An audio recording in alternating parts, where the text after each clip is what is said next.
Pemirsa, seorang ibu yang seharusnya berperan sebagai pelindung dan memberi rasa aman justru menimbulkan trauma mendalam bagi anak karena perbuatannya. Dalam sepekan terakhir, 2 ibu di Tangerang Selatan dan Bekasi menjadi tersangka akibat membuat konten melecehkan anak laki-lakinya karena faktor ekonomi. Kita akan membahasnya bersama pengamat sosial Devi Rahmawati. Selamat malam, Mbak Devi. Selamat malam, Mas. Mbak Devi, sudah ada 2 kasus terkait dengan seorang ibu kandung yang mencabuli anaknya sendiri. Begitu. Sebenarnya apa yang terjadi? Apakah ini modus baru atau seperti apa, Mbak Devi? Kenapa ini bisa terjadi? Ya, pertama kita perlu tahu data dunia bahkan menunjukkan sejak tahun 97 pertumbuhan industri tanda kutip pornografi ini pertumbuhannya lebih dari 40% bahkan. Jadi ini memang sebuah industri yang sangat serius yang keuntungannya di dunia itu sampai diprediksi sekitar 97 miliar dolar bahkan di seluruh dunia. Artinya memang ada sekelompok orang yang sangat serius untuk memastikan bahwa pornografi itu bisa betul-betul hidup. Itu yang pertama. Yang kedua, yang paling menarik adalah sejak kita mendadak digital di masa pandemi 2020, pornografi itu menjadi salah satu tanda kutip dianggap tanda kutip lagi rekreasi paling murah dan mudah yang dapat dilakukan oleh semua orang. Dan orang melihat bahwa tanda kutip pornografi itu bukan sesuatu yang berbahaya. Padahal data-data akademik, penelitian dan sebagainya menunjukkan ini luar biasa sekali daya rusaknya bagi penggunanya, gitu ya, karena dia dianggap tidak menimbulkan tanda kutip kematian, gitu ya, misalnya karena orang yang juga menggunakannya juga dilihat secara fisik juga menjadi lebih tenang misalnya, tidak kemudian membahayakan diri dan sebagainya. Ini yang membuat hal tersebut dianggap tidak berbahaya. Nah, inilah yang kemudian kalau dalam konteks kasus yang baru-baru ini terjadi, tentu kita harus menunggu penyelidikan lebih lanjut apa sebenarnya latar belakangnya. Tapi dugaannya adalah karena memang lagi-lagi tadi pornografi itu dianggap bukan sesuatu yang berbahaya, maka orang tidak melihat ini sebagai sebuah ancaman. Dan ketika kemudian ada tawaran atau insentif pendapatan yang mengikuti tawaran tersebut, maka ini membuat orang-orang yang memang tidak memiliki pengetahuan tentang bahayanya pornografi dan hal-hal yang terjadi di ruang digital, maka ini membuat orang yang menerima tawaran tersebut bisa jadi tidak melihat ini sebagai suatu masalah. Nah, ini yang memang menjadi tantangan terbesar, apalagi bahkan di negara seperti Amerika Serikat sebagai ayah kandung dari banyak teknologi-teknologi yang digunakan di dunia, itu ada beberapa teknologi yang bahkan pemiliknya dengan terang-terangan mengatakan bahwa mereka akan membiarkan konten-konten pornografi karena lagi-lagi ini adalah sebuah bisnis yang sebenarnya sangat berbahaya. Tapi hingga membuat seorang ibu kandung mencabuli anaknya sendiri, apakah seberpengaruh itu himpitan ekonomi bisa memaksa seseorang untuk melakukan apapun begitu? Mas, kita tahu praktek-praktek kenapa di masa lalu misalnya data-data menunjukkan bagaimana, mohon maaf, ada banyak perlakuan tidak pantas terhadap anak-anak, baik itu kemudian anak-anak dijual, diserahkan pada praktek-praktek mohon maaf prostitusi misalnya, itu kan bukan sesuatu yang baru. Dan itu bahkan peneliti-peneliti sosial di tanah air juga sudah menemukan bagaimana itu dalam konteks konteksnya ekonomi.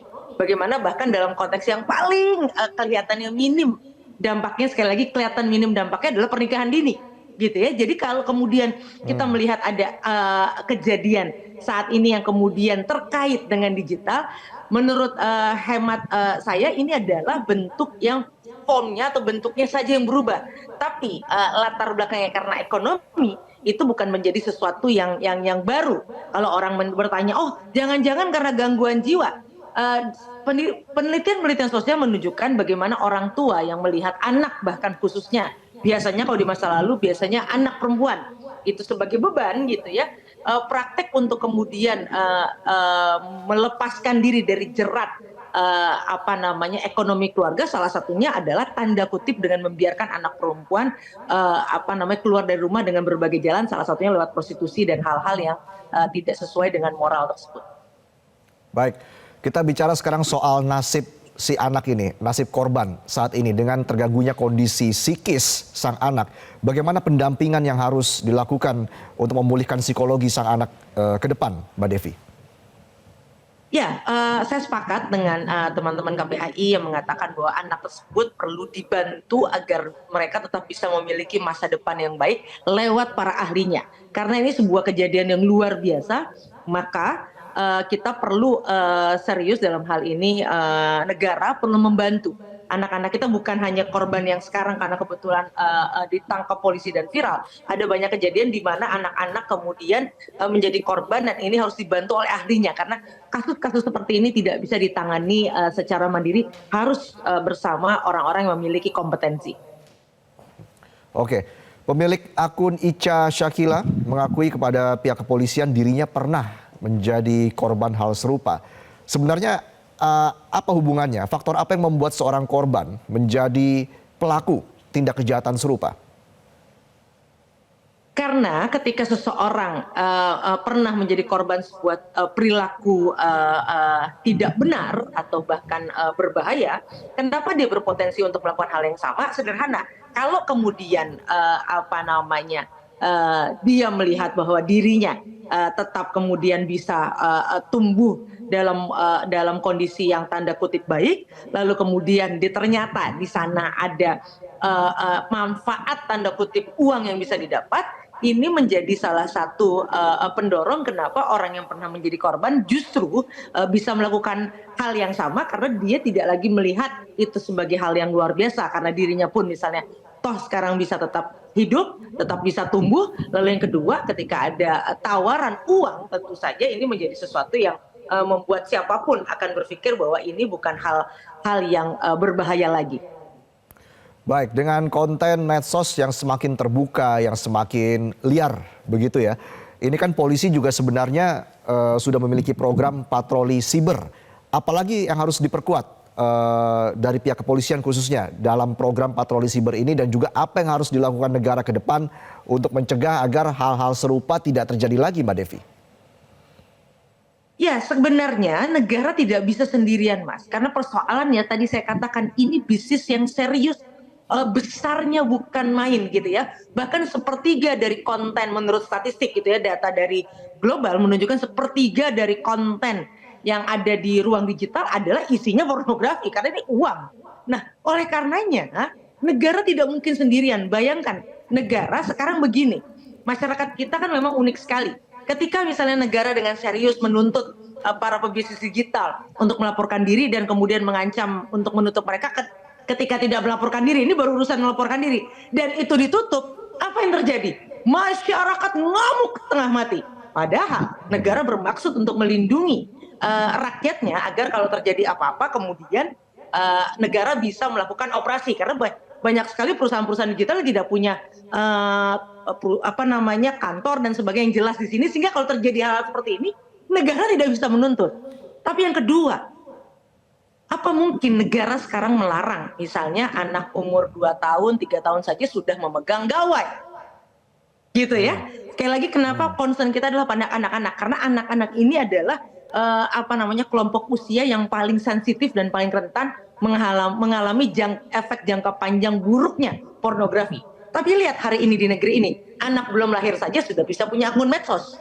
Jadi kalau kemudian konten-konten yang beracun tadi kemudian menghinggapi anak-anak kita, bukan hanya pornografi, banyak sekali konten-konten beracun, itu kemudian salahnya siapa? Padahal di negara-negara maju sekarang sudah banyak penelitian yang menyebutkan bagaimana di negara-negara tersebut, walaupun dengan kehadiran uang digital, ternyata generasi digital ini dari segi kemampuan kecerdasan jauh di bawah generasi negara-negara itu sebelumnya, yang membuat mereka sampai usia 6 tahun misalnya memutuskan, negara-negara Eropa Utara punya kebijakan tahun lalu bahwa anak-anak tidak bisa belajar dengan gawai, karena itu betul-betul melemahkan generasi di negara-negara mereka. Baru setelah 6 tahun, baru pelan-pelan baru mulai diberikan gadget. Nah, sekarang kalau negara kita ingin sehat, satu, rakyat semestinya mendukung program-program pemerintah terkait ruang digital dan itu banyak sekali yang baik. Yang kedua, rakyat pun punya tanggung jawab seperti saya, tidak memberikan gawai sebelum waktunya kepada anak-anak kita. Sekolah Ya. juga harus serius. Kalau bicara soal pembelajaran, oh anak sekarang belajar dari digital, loh sederhana. Silakan download saja materinya, biarkan anak belajar, bukan dibiarkan anak berselancar sendirian. Karena sekali lagi, ini penjahat-penjahat pornografi ini adalah orang-orang yang serius mencari uang dari sana, mereka tidak peduli siapapun konsumennya. Bahkan yang terbaru informasinya Mbak Devi, platform media sosial X mengatakan pihaknya kini secara resmi mengizinkan orang untuk menampilkan konten dewasa begitu, asalkan diberi label yang jelas. Artinya pengawasannya ke depan ini seperti apa Mbak Devi agar memang hal-hal seperti ini bisa terus disaring dan pengawasannya semakin diperketat ke depan Mbak Devi? Itu yang tadi saya sebutkan di awal kan, saya nggak mau nyebut merek aja. Nah, tapi ada satu negara yang menurut saya keren, hebat dalam hal ini. Tapi apakah kita, rakyat kita, pertanyaan bukan di pemerintah, pertanyaan di rakyat kita, wah akan setuju.